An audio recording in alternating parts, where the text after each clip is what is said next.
Hi, this is Brad Constantine, and this is a podcast recording of the Old Testament. Although this is not an official recording of the Church of Jesus Christ of Latter-day Saints, every effort's been made to be as doctrinally accurate as possible.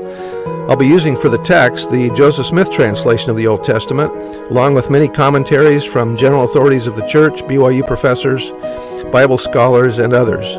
This format will be very detailed, and so if you want a deep analysis of the Old Testament, you come to the right place.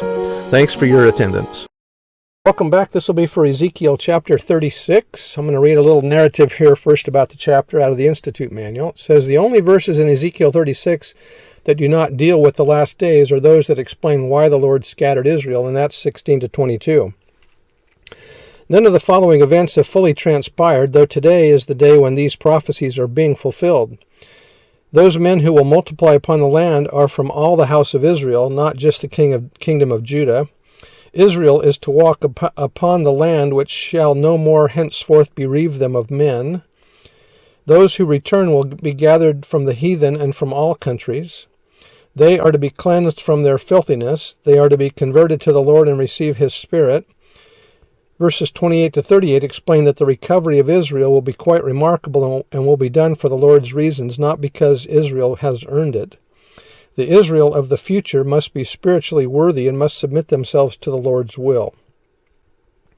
All right, verse 1. Also, thou son of man, prophesy unto the mountain of Israel, and say, Ye mountains of Israel, hear the word of the Lord. Thus saith the Lord God, because the enemy hath said against you, Aha, even the ancient high places are ours in possession.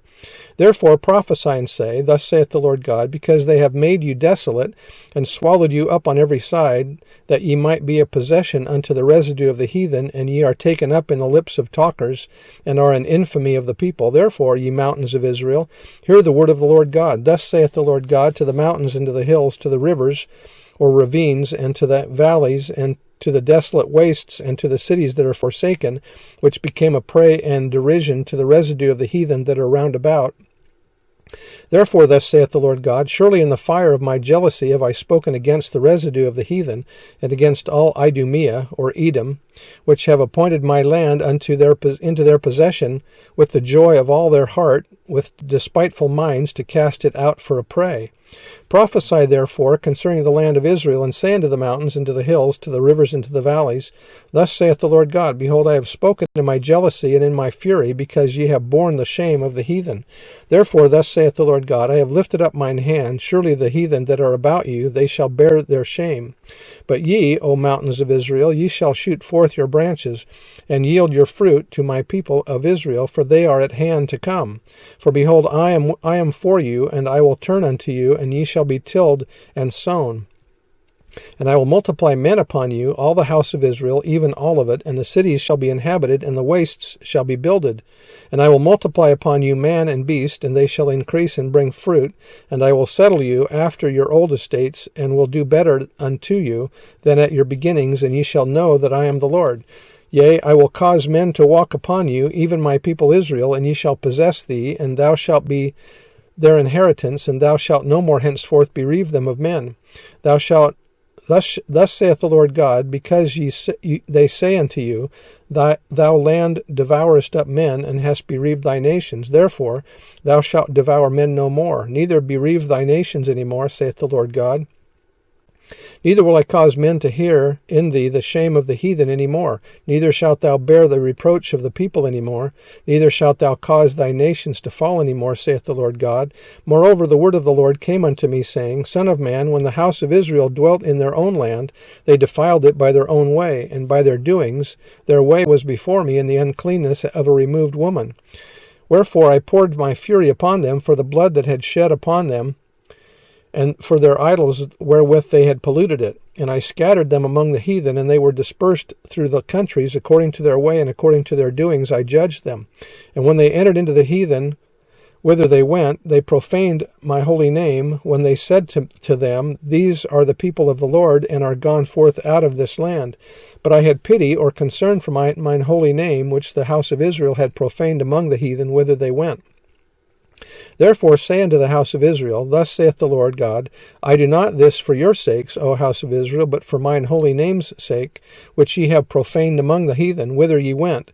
And I will sanctify my great name, which are profaned among the heathen, which ye have profaned in the midst of them, and the heathen shall know that I am the Lord, saith the Lord God, when I shall be sanctified in you before their eyes. For I will take you from among the heathen, and gather you out of all the countries, and will bring you into your own land. Then will I sprinkle clean water upon you, and ye shall be clean. For all your filthiness and for all your idols will I cleanse you. A new heart also I will give you, and a new spirit will I put it within you. And I will take away the stony heart out of your flesh, and I will give you an heart of flesh. And I will put my spirit within you, and cause you to walk in my statutes, and ye shall keep my judgments and do them. And ye shall dwell in the land that I gave to your fathers, and ye shall be my people, and I will be your God. I will also save you from your own uncleanness, and I will call for the corn, or summon the grain, and will increase it, and lay no famine upon you. And I will multiply the fruit of the tree, and the increase of the field, that ye shall receive no more reproach of famine among the heathen. Then shall ye remember your own evil ways and your doings that were not good, and shall loathe yourselves in your own sight for your iniquities and for your abominations. Not for your sakes do I this, saith the Lord God. Be it known unto you, be ashamed and confounded for your own ways, O house of Israel. Thus saith the Lord God, In the day that I shall have cleansed you from all your iniquities, I will also cause you to dwell in the cities, and the wastes shall be builded, and the desolate land shall be tilled, whereas it lay desolate in the sight of all that passed by. And they shall say, This land that was desolate is become like the Garden of Eden, and the waste and desolate and ruined cities are become fenced or fortified, and are inhabited. Then the heathen that are left round about you shall know that I, the Lord, build the ruined places, and plant that which was desolate. I, the Lord, have spoken it, and I will do it. Thus saith the Lord God, I will yet for this be inquired of by the house of Israel, to do it for them. I will increase them with men like a flock, as the holy flock, or flock for sacrifices, as the flock of Jerusalem in her solemn feasts. So shall the waste cities be filled with flocks of men, and they shall know that I am the Lord. So that's about the gathering of Israel in the last day. Some of that sounds like it might be millennial, where he's talking about inhabiting the waste cities and rebuilding and all that stuff. Anyway, these are exciting times we live in. We'll see you next time. Bye.